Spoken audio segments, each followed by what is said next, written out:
Hey guys, so no joke, I've been trying to record this video all day and it wouldn't upload to YouTube.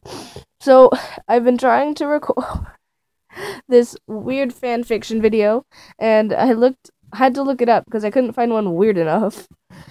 And I found Snape meets the Teletubbies.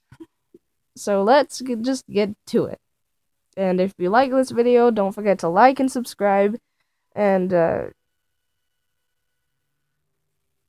insert generic name for YouTube fan base here. This had to be the worst day Snape had experienced in his lifetime, which was a very long time. He had experienced quite a lot of terrible things. He was going to be late for his potions class. The one class that if her ever messed up, he would be humiliated for the rest of his life. The class with those menacing boys, aka James and co., he was running as fast as he could, not looking where he was going. If he had been paying attention, he would have heard something saying, Plothorgus Ardigus. I don't know spells.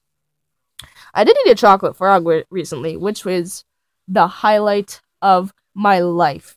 Thank you, Lexi. Oh, Jesus. Thank you.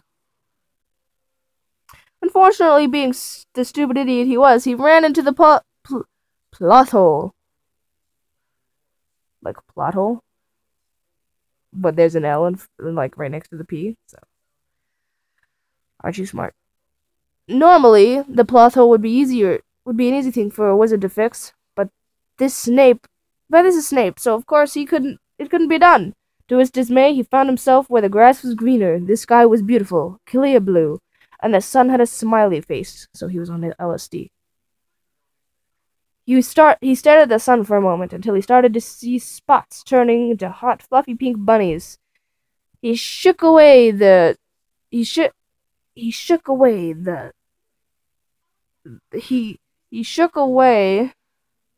hot, fluffy pink bunnies and looked around, wondering where to go. Now, where is the potions classroom? I could have sworn I was going the right way, Snape said to himself. Wait, so you just end up in an alternate dimension and you just, not even thinking about your situation. You're just like, where the fuck is that? Where's my potions class? I was, right next to it. Then he spotted a green and red creature. They were quite strange-looking, small heads, large bodies with strange obstructions on their heads. Snape was confused at the act they were pursuing.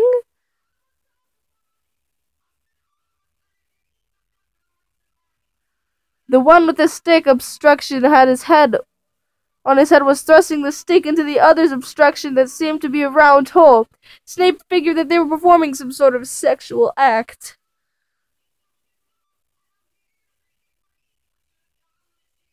Can you hear that music in the background? It's perfect.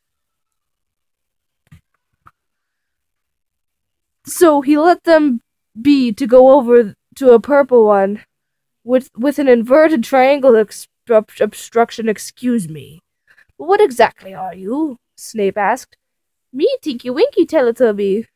Immediately began hugging Snape affectionately. As soon as Tinky Winky said hug, the other Teletubbies came fluttering and hugging Snape until his rib cracked. What? Get off me, you barbaric barbantuic things! The Teletubbies started to fill up with water as they looked up at Snape, puppy dog faces. You hurt Lala's feelings, the yellow Teletubby said. You hurt Poe's feelings, said the red one. You hurt Tinky Winky's feelings, said Tinky Winky. You hurt Dipsy's feelings, said the green one. Snape glared at them blankly for a moment, then picked up Tinky Winky by his inverted triangle. I would have picked them up by their belly, just like, what the fuck is this? Listen, you brat. Tell me where the potions classroom is, or else. Snape threatened. Tinky Winky just gave him a grin and exclaimed, Let me take Teletubby, custard, and toast. The Teletubby started chanting, custard, toast, custard, toast, in frustration. Snape used an orgasm spell on all of orgasmums. Orgasmums.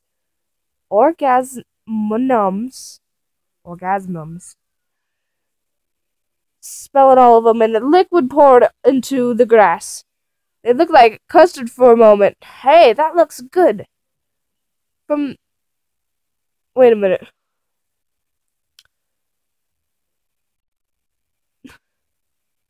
Snape used the liquid poured onto the grass from their obstructions. The Teletubbies jumped down happily. Tubby custard, tubby custard, tubby custard. This is fucking weird. Then proceeded to lick up the custard off the ground. Snape looked at the custard for a moment. Hey, that looks good. He bent down and helped them lick it up. Custardy, he commented. What am I reading? Toast, toast, toast, the Teletubbies chanted. They dragged Snape into a garden with toast flowers in it. They poured some of the leftover custard on it and treated themselves to some. Snape had a piece himself. It drew extremely uncomfortable, and in his lower area, the Teletubbies started chanting again, nap, nap, nap. They started. The teleported Snape down in a room. By then, Snape was more than a little ill. Suddenly the Teletubbies' angelic smiles turned into sinister grins. They attacked Snape, ripping and tearing at his clothes apart. They said in a low, cold voice, "Nap." Snape looked upon Winky's face. Was a Peter's. Poe's face was a Sirius. Dipsy's was a Remus, and Lala's was James. Goodbye, Snape. They cracked and opened up another plot hole, throwing Snape inside. He arrived in another side of the plot hole, twitching. A young girl came up to him and said, "Hi, I'm Dora, the Explorer. Would you like to help me in my journey to find this sticky tape?" Snape looked up at the sky and shouted a silent cry, "No!"